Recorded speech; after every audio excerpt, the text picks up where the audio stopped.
খেৰাই এই উৎসৱ মুকলি সভাত মই এটেণ্ড হৈছোঁ আৰু আগতো আহিছিলোঁ।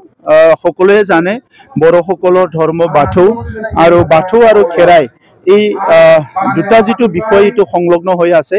বাথৌৰ পৰাই খেৰাই আৰম্ভ হৈছে আৰু বাথৌ ধৰ্মটো আমি ক'ব নোৱাৰা সময়ৰ পৰাই বড়োসকলে সেই ধৰ্মটো পালন কৰি আহিছে। বাথৌৰ বিভিন্ন ৰীতি নীতিবিলাক মানি আহিছে আৰু আজিও আমি বিশ্বাস কৰোঁ এজন সিজৌ গছৰ ওচৰত আমি বাথৌ বৰায়ক আমাৰ ভগৱানক আমি পূজা কৰোঁ আৰু ইয়াৰ বিভিন্ন ভাগবিলাক আছে আৰু এই সংকোচ খেৰাইৰ এই বিভিন্ন ভাগবিলাক খুব ৱেল ডিজাইন কৰি পেলাই আজি গুডি বাথৌ আফাদে ইয়াতে যোৱা 10টা বছৰ উদযাপন কৰি আছে।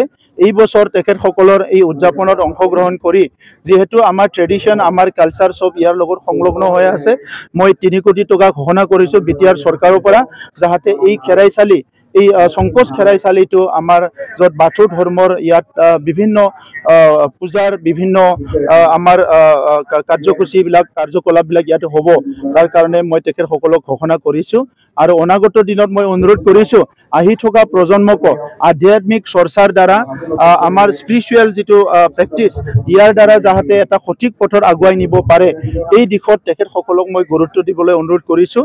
কাৰণ আহি থকা সময়ত আমাৰ যুৱ প্ৰজন্মৰ কাৰণে এটা প্ৰত্যাহ্বান আছে যে বিভিন্ন পৰিৱেশ ড্ৰাগছৰ পৰা লৈ মদৰ পৰা লৈ বিভিন্ন পৰিৱেশবিলাক কেতিয়াবা আমাৰ যুৱসকলক বিপথে পৰিচালনা কৰিব বিচাৰে।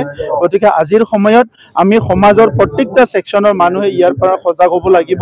আমি ধৰ্ম চৰ্চা কৰাৰ লগতে গুণ জ্ঞান আমাক লাগে, আমাক যিটো নেকি নীতি নিৰ্ধাৰণ কৰা বা আমাৰ নৈতিক দিশবিলাক শক্তিশালী কৰাৰ কাৰণে আমাক লাগে আৰু সেইকাৰণে সেই প্ৰেক্টিছবিলাক যাতে কৰিব পাৰে এইটোৱে মই অনুৰোধ কৰিছোঁ।